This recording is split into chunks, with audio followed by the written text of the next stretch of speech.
ETF index mutual funds నేర్చుకుని stock మార్కెట్లో రాణించాలనుకుంటున్నారా? వెంటనే ఈ నెంబర్కి కాల్ చేయండి. నమస్తే రమగారు. నమస్తే జయ. రమగారు, కొంతమంది ఇళ్లలో ఇంట్లోనేమో రుసలాడుతూ ఉంటారండి. ఆ మొహం చూస్తేనే వామ్మో వీళ్ళతో అసలు మాట్లాడనే కూడదు, చేదరనిపించేస్తుంది నిజం చెప్పాలంటే. బయటికి వెళ్ళి మాత్రం గుమ్మం దాటటం చాలు ఎంతో మర్యాదగా మాట్లాడతారు. ఇరుగు పొరుగుతో కావచ్చు, ఫ్రెండ్స్తో కావచ్చు, లేకపోతే ఫోన్లు వచ్చినా సరే ఎంత ఓపికగానో ఎంతో మర్యాదగా ఎంతో టైం ఇచ్చి మాట్లాడతారు. ఇంట్లో ఆడమనిషి ముఖ్యంగా ఏ మాట అడిగినా విసుగు అనిపిస్తుంది. ఒక మాట ఎక్కువ, రెండో మాట తక్కువ అన్నట్లుగా మాట్లాడతారు. ఓపిక లేనట్లు మిగతా కోపం మొత్తం ఇక్కడ చూపించేస్తూ ఉంటారు. భలే కష్టం అనిపిస్తుంది కదండి ఇళ్లలో ఉండే వాళ్ళకి. చైల్డిష్ మెంటాలిటీ ఉన్న మనిషికి భలే ఇబ్బంది అనిపించదు? ఇప్పటిదాకా నువ్వు అంత ఓపికగా ఫోన్లు గంటలు మాట్లాడుకున్నావే, ఇంట్లో ఆడమనిషి ఒక మాట అడిగేసరికి కొంతమంది అలా ఉంటారు జయ. అవునండి, చైల్డిష్నెస్ అనుకుంటాను నేను దాన్ని. చైల్డిష్ ఎందుకంటే పిల్లలే బయటికి వెళ్ళి భలే ముద్దుగా ఉంటారు అందరి ఇళ్లలో, బాగా బుద్ధిమంతులాగా. చాలా ప్రెషర్ని, స్కూల్లో కూడా చాలా కామ్గా ఉంటారు. ఇంటికి వచ్చి ఇల్లు పీకి పందిరేస్తారు. ఎంత పిచ్చి గోల్ చేస్తారో, ఎంత పేచీ పెడతారో, ఎంత ఏడుస్తారో. వీడు పేచీ పెడతాడు, వీడు అల్లరి చేస్తాడు అని చెప్తే మిగిలిన వాళ్ళు నమ్మరు. వాడు ఇంట్లోనే ఉంటాడు, అట్లా టేకెన్ గ్రాంటెడ్గా తీసుకుంటాడు తల్లిని. అమ్మ దగ్గరికి ఏదైనా చేసేయచ్చండి. అదే మనస్తత్వం పెద్ద అయ్యాక ఇలా పెళ్ళాల దగ్గర బిహేవ్ చేస్తారని అనిపిస్తుంది నా మటుకు. నాకు అట్లా అనిపిస్తుంది జయ. వాళ్ళకి ఏంటంటే బయట అణుచుకుంటారు ప్రెషర్స్, అక్కడంతా నటిస్తారు అంతే. నటించి ఇంట్లో ఉన్న ఇది చూసావా, ఈ బొమ్మ అది మనిషి కాదు, మనసు ఉంటుంది, దానికి ఏముండవు. అది మన సొంతం, మన వస్తువు. దాన్ని మెడ కూడా విరిచేయచ్చు మనం. చిన్నపిల్లలు బొమ్మను చేస్తారు చూడు, నా బొమ్మ నేను విరుచుకుంటానని అట్లా బిహేవ్ చేస్తారు. మగవాళ్ళల్లో చాలా మందిలో ఇలా ఉంటుంది. ఎవరితోటైనా నవ్వుతూ మాట్లాడటము, ప్రైజ్ చేయటము, మర్యాదగా సమాధానం చెప్పటం. అదే భార్య అడగంగానే రయ్యమంటాం, దుమదుమలాడడం, కసిరి కొట్టేయటం. మాటల్లోనే కసురు. రెండోసారి ఏ ప్రశ్న రెండోసారి అడిగితే కుదరదు. ఏదైనా కావాలని రెండోసారి అడగకూడదు వాళ్ళని. ఏమిటి ఇలా ఎందుకు చేశారు అని ప్రశ్నించకూడదు. అసలు ప్రశ్నలు ఎదుర్కోరు వాళ్ళు. ఈ ప్రశ్నలు ఎదుర్కోలేని వాళ్ళు ఏంటంటే బయట చాలా ప్రశ్నలు ఎదుర్కోవలసిన వాళ్ళే ఉంటారు. చాలామంది జనాలకు దొరుకుతారు వాళ్ళు. అక్కడెక్కడా వాళ్ళ ప్రెషర్ని బయట పెట్టలేకపోతారు. మొహమాటము, ఇన్హిబిషన్స్, భయము, భయస్థులు వాళ్ళు ఏం చేస్తారంటే ఇట్లా ఇంట్లో పడతారు. ఇది ఈజీ కదా, నటన కదా రమ్మగారు. అదంతా నటించటం అనుకోకూడదు జయ. మానసికమైన దౌర్బల్యాలు అవన్నీ. ఇప్పుడు మానసిక రోగమేనా? రోగం అనకూడదు దాన్ని. రోగం వేరు, రోగం చాలా జబ్బు కదా. ఇది ఒక రకమైన దౌర్బల్యం, దుర్బలత్వం,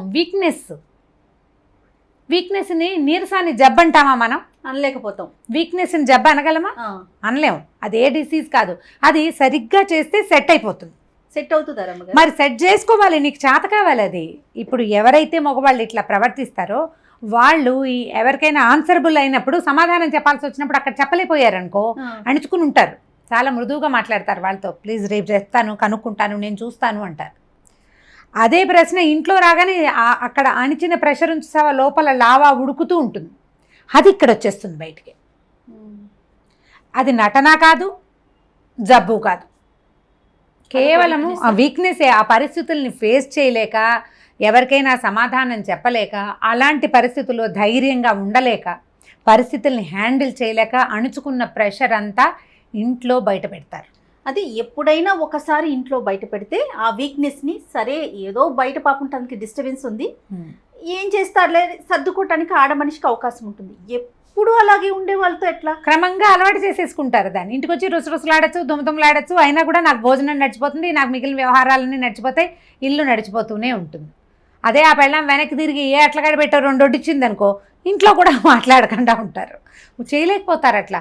మగవాళ్ళు దుమదుమలాడుతుంటే ఆడవాళ్ళకి ఏంటి కాళ్ళు చేతులు ఆడవు, ఏం చేయాలో తెలియదు. పైగా పిల్లలుంటే, ఎవరైనా పెద్దవాళ్ళు ఉంటే, ఎవరి ముందైనా కసిరి కొడితే బిక్క చచ్చిపోతారు. కసిరి కొట్టేసరికల్లా అవమాన భారం తట్టుకోలేకపోతారు. ఈ అవమానాన్ని తట్టుకోలేక ఆడవాళ్ళు చాలా ప్రెషర్కి గురవుతారు జయ. మగవాళ్ళకి వాళ్ళకి ఎట్లా ఉంటుందంటే, చాలామందికి నేను చక్కగా మంచి ఇల్లు తీశాను, నగలు కొంటాను, బయటికి తీసుకెళ్తాను, బయట భోజనాలు చేపిస్తాను, బాగా కొనిపెడతాను, అన్నీ అమర్చాను, 2 పిల్లలు ఉన్నారు, ఏం కావాలి దీని జీవితానికి? నేను ఏదో అద్భుతం చేసేసాను, నేను అవన్నీ చేస్తా. తను విసుకోవటము, తను అట్లా కసిరేయటము ఈ ఆడమనిషి మీద ఎలాంటి ఇంపాక్ట్ని చూపిస్తుంది ఆ అమ్మాయి ఆ ప్రెషర్ని ఎక్కడ బయట పెట్టుకుంటుంది అనేది అర్థం చేసుకోరు జయ. 50% ఆడవాళ్ల తాలూకు బీపీలకి, స్పాండిలైటిస్కి, తర్వాత రకరకాల అనారోగ్యాలు, తొందరగా డయాబెటీస్ రావడానికి ఇది కారణం. బయట పెట్టుకోలేకపోవడం. ప్రెషర్ని, ఆ ప్రెషర్ వీళ్ళే తీసుకోవాల్సి వస్తుంది. పనులు తప్పవు, పిల్లలు తప్పరు, పిల్లల్ని చూసుకోవద్దు. శారీరకంగా కొంత ప్రతి నెలా వచ్చే బలహీనత కొంత ఉంటుంది. ఇంత కసిరి కొట్టిన వాడితోటి మామూలుగా ఉండాలంటే ఎంత దించుకుపోవాలి లోపల, ఎంత కష్టం. కసిరేసినా మళ్ళీ మామూలుగా ఉండి తిండి అమర్చి పెట్టాలంటే మనకు కూడా విసిరేసే అవకాశం వస్తే బాగుండు అనిపిస్తుంది. ఆ విసిరే అవకాశం ఉన్నవాళ్ళు విసిరేస్తారు, గోల్ చేస్తారు, పోట్లాడతారు. ఇల్లు రణరంగంలాగా ఉంటుంది. ఆయన విసుకుంటాడు, ఆవిడ విసుకుంటుంది. పిల్లలు ఎక్కడికి పారిపోదానరా దేవుడా అని ఏడుస్తూ ఉంటారు. అత్త మామ ఇంట్లో ఉండలేరు. ఈ ప్రెషర్ అణుచుకోలేని ఆడవాళ్ళు ఇలా ప్రవర్తిస్తారు, గొడవలు అయిపోతాయి. ప్రెషర్ అణుచుకునే వాళ్ళు అనారోగ్యాల పాలైపోతారు. తొందరగా వృద్ధాప్యం వచ్చేస్తుంది. అడగలేకపోతారు, అడగలేరు, ప్రెషర్ని అణుచుకోవాల్సి వస్తుంది. ప్రతి మగవాళ్ళు భార్య వీక్గా కనపడుతున్నా, లేకపోతే తొందరగానే తనకంటే 5-6 ఏళ్ళు చిన్నది ఏజ్డ్ లుక్ ఎందుకు వచ్చింది ఈ అమ్మాయికి అనేది ఆలోచిస్తే దానికి కారణం 50% మనమేనని తెలుస్తుంది. 100% అని నేను అన్నాను. ఖచ్చితంగా 50% మగవాళ్ళ దౌష్యము, వాళ్ళ విసుగు, వాళ్ళు కసిరేసేయటము, వాళ్ళ అవమానించటము పదే పదే. మీ అమ్మ, మీ నాన్న, మీ అక్క, మీ చెల్లి అండమే కాదు, అదే నిన్ను నువ్వు బాడీ షేమింగ్ చేయటం, ఏదైనా అడిగితే సమాధానం చెప్పకపోవటం, వాళ్ళకి కావాల్సింది ఏది సరిగ్గా చేయకపోవటం. కొంతమంది ఉంటారు నో అంటారు ప్రతిదానికి. ఈ పెద్ద మనుషులు చాలా మంది ఉంటారు, కానీ తర్వాత చేస్తారు.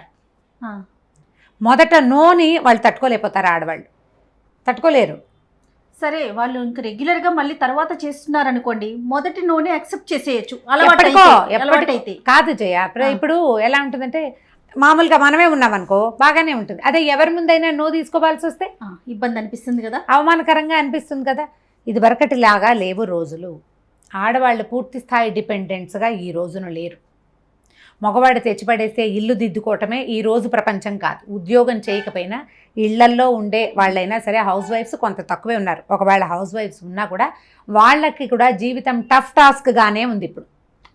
ఈ కరెంటు బిల్లులు, వాటర్ బిల్లులు, ఈ పిల్లల స్కూళ్ళు, వాళ్ళ పేరెంట్ టీచర్ మీటింగ్స్, పిల్లల తాలూకు క్లాసులు, వాళ్ళ ట్యూషన్లు, వాళ్ళ కోకరికులర్ యాక్టివిటీసు, దైనందిన జీవితం ఒక యుద్ధంగా ఉంది ప్రతి వాడికి. నువ్వు బయటికి వెళ్ళి ఎంత యుద్ధం చేస్తావో ఇంట్లో ఉండి ఆ అమ్మాయి కూడా అంత యుద్ధము చేయవలసిందే, చేయాల్సిందే. మార్పు ఎక్కడంటే రంగాలు వేరు, నీ రంగం వేరు, ఆవిడ రంగం వేరు చేసేది. ఒకళ్ళది కురుక్షేత్రం అయితే ఇంకోళ్ళది పానిపట్టు. దాంట్లో ఏ తేడా లేదు. ప్రతివాడు ఈ రోజున యుద్ధం చేయవలసిన పరిస్థితిలోనే ఉన్నాం. భార్యలు ఉద్యోగం చేసే అమ్మాయి అయితే మరీ కష్టం. ఒకవేళ ఇంట్లో ఉండే భార్యలు డిప్రెషన్కి గురవుతున్నా, డిప్రెషన్లోకి దిగిపోతున్నా, తొందరగా అనారోగ్యాల పాలవుతున్నా, తర్వాత మానసికంగా వీళ్ళు ఏదైనా ఇబ్బంది పడుతున్నారనిపించిన, ఏజ్డ్ లుక్ వచ్చేస్తున్నా, మొట్టమొదట మీ పరిస్థితి ఏమిటి అనేది మగవాళ్ళు ఆలోచించుకోవాలి. మనం ఏం చేస్తున్నాం, వీళ్ళు ఇలా అవ్వడానికి మన పాత్ర ఉందా అనేది ఆలోచించుకుని కరెక్ట్ చేసుకోవాలి. మీరు భార్య మీద విసుక్కోవటం కాకుండా ప్రధానంగా ఏంటంటే మీరు బయటకు వచ్చే రకరకాల టాస్కుల్ని వాటిని డైరెక్ట్ అటాక్ ఇవ్వటం వన్స్ ప్రాక్టీస్ చేస్తే జీవితంలో మీరు ఇంకా ముందుకెళ్తారు. ప్రెషర్ అణుచుకుని ఇక్కడికి వచ్చి ఇక్కడ లావాలాగా అగ్నిపర్వతం బద్దలైనట్టు ఇంట్లో బద్దలైతే ప్రయోజనం ఏముంది? కానీ ఇప్పుడు భర్త పదే పదే భార్యను అలా విసుక్కుంటూ ఉంటే రమ్మగారు, పిల్లలకి అది అడ్వాంటేజ్. అమ్మని అసలు లెక్క చేయరు. పైగా నాన్న రాని నీ సంగతి చెప్తా అన్నట్లుగా వెళ్ళిపోతుంది అంటారు. పిల్లల్లోకి వస్తే అంటారేమో. చిన్న టీనేజ్ లో కాదు, టీనేజ్ లో తల్లిని లెక్క చేయరు. చిన్నప్పుడైతే నన్ను కొట్టావుగా, నాన్న వచ్చాక నీ పని చెప్తానంటారు. నాన్న వచ్చాక నీ పని చెప్తా, నాన్నతో చెప్తాను నీ సంగతి. తల్లులకి విలువివ్వరు, తల్లికి విలువివ్వరు. తల్లికి విలువ ఇవ్వకపోతే జీవితంలో వాడి విలువ వాడే తెలుసుకోలేకపోతాడు. ఏ పిల్లవాడైనా కారణం ఈ భర్తే అవుతాడు కదా, 100% భర్తే అవుతారు. మగ పిల్లలకి కూడా ఈ ప్రెషర్, బయట ప్రెషర్ అంచుకుని ఇంటికి వచ్చి అల్లరి చేసే మనస్తత్వం పిల్లల్లో ఉన్నా కూడా మనం దాన్ని కొంత కరెక్ట్ చేయాలి. చెప్తూ ఉండాలి, ఇలా చేయకూడదు, తప్పు అని. ఇది సరైంది కాదు, నీకు అంత ప్రెషర్గా ఉందా, 4 గుంజీలది పైకి కిందకి ఎక్కి దిగిరా, లోపల అంచుకున్నది బయటకు వెళ్ళిపోతుంది. గుంజీలు తీస్తామండి, భర్తను ఏం చేయడం గారు. ఇప్పుడు చూద్దాం ఎంతమంది ఇస్తారు. నీకు ప్రెషర్గా ఉంటే గాలి తీసుకో, బాగా ఊపిరి తీసుకో, ప్లెంటీ ఆఫ్ ఆక్సిజన్ లోపలికి పోనివ్వు, సగం తిక్క తీరుతుంది. ఏదైనా హాయిగా వేడిగా తాగు, తీయగా తిను, పిల్లలతో కాసేపు ఆడుకో, లేదా ఆకుపచ్చగా ఉన్న చోట వెళ్ళి పచ్చగా ఉన్న చోట తిరిగిరా. ప్రెషర్ రిలీవ్ చేయి లోపల నుంచి. అదంతా నా మీద పడేస్తే నేను ఇది హ్యాండిల్ చేయలేకపోతున్నానని చెప్పగలిగే అవకాశం ఉన్న వాళ్ళు చెప్పుకోవాలి. లేని పరిస్థితి అయితే ఏముంది, మీరు కూడా దాన్ని ఎక్కడైనా ప్రెషర్ని రిలీజ్ చేసుకోవాలి. ఎవరైనా సహాయం తీసుకోండి. ఏం చేయాలి, మన కజిన్స్లో కానీ అతని ఫ్రెండ్స్లో కానీ వాళ్ళ అమ్మగారిని కానీ వాళ్ళ తల్లులు సహాయం చేస్తారో చేయరు, వాళ్ళ చెల్లెళ్ళు కానీ మీరేం చేయాలి, దానికోసం మానవ సంబంధాలు బాగా మెరుగుపరుచుకోవాలి. చుట్టూతా ఉన్న వాళ్ళందరితోటి ఫ్రెండ్షిప్ ఉంచుకోండి. వాళ్ళ ద్వారా ఇతన్ని సెట్ చేయగలమేమో చూడండి. కొంతమందిని మనం డైరెక్ట్గా మాట్లాడలేము, ఎవరితోటైనా చెప్పించవచ్చు. ఆ అవకాశాన్ని యూటిలైజ్ చేసుకోండి. ఫ్రెండ్స్తో చెప్పించవచ్చు. ఇట్లా విసురుకుంటూ కసుకుంటే అమ్మాయి ఏమవుతుందిరా అని ఎవరైనా కనుక చెప్తే కొంచెం తగ్గచ్చు, కాస్త తగ్గేందుకు అవకాశం ఉంది. నా మీద మళ్ళీ అందరికి వెళ్ళి చెప్తున్నావు అని అదొక ఇష్యూ క్రియేట్ చేయరు కదా. అది అప్పుడు అయితే అవుతుంది. అలాంటి వాళ్ళకి వాళ్ళకి తగిన క్రియ అప్పుడు చేసుకోవచ్చు. నేను చెప్పడం ఎందుకు, నువ్వే దుమ్దుమలాడుతుంటావు, వాళ్ళకి కనపట్టాలా క్లియర్గా. చాలా మంది ఉంటారు ఫ్రెండ్స్ ముందు కూడా భార్యలను కసిరేసి విసుకుంటారు జయ. అవును, చాలా చిరాగ్గా ఉంటుంది అలాంటి వాళ్ళని చూస్తే. ఎవరి ముందైనా సరే, ఎవరైనా ఉండనివ్వు. అదేంటంటే నీకు అవతల వ్యక్తి మనిషిగా కనపడదు, అది నీ బొమ్మ, దాన్ని నువ్వేమైనా చేస్తావు అంతే, నీ పాయింట్. అది ఒక మనిషి. ఇప్పుడు నీ చేతిలో ₹1,00,000 ఫోన్ ఉంటే ఫోన్ అయితే విసిరి కొట్టగలవా నువ్వు? డబ్బులు గుర్తొస్తాయి. అమ్మో ఫోన్ విసిరేస్తే ఇట్లా 1,00,000 మనం సంపాదించాం, అవతల మనిషి రక్త మాంసాలతో జవసత్వాలతో ఉన్న దాన్ని విసిరి కొట్టేస్తే ఆ బొమ్మ పగలదు, లోపల చితికిపోతుంది. అంతే కదా. అంతే. విసుకోవటం, కసురుకోవటం, పిల్లల్ని కసిరినట్టు. మనం పిల్లల్నే కసరకూడదు. ఇప్పుడు వారి పెద్దవాళ్ళని తల్లుల్ని కసిరితే ఎట్లా? అవును, జీవితం పాడైపోతుంది. మనకి సమాజం బహు చిన్నది, మన ప్రపంచాలు చాలా చిన్నవైపోతున్నాయి. 100 మంది మగపిల్లలకి 100 మంది ఆడపిల్లలు లేని రోజు ఇది. 80 మంది 85 మంది ఆడవాళ్ళు ఉంటున్నారు.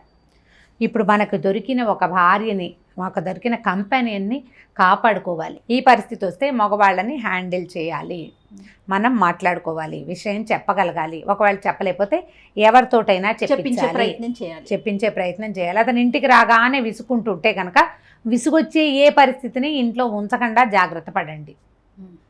కనీసం అదే అలవాటుగా మారిపోకుండా చేసుకోండి. ప్రతిసారి జాగ్రత్తగా ఉండలేకపోతాం, కానీ వాళ్ళకి హ్యాబిట్ అయిపోతే కష్టం కదా.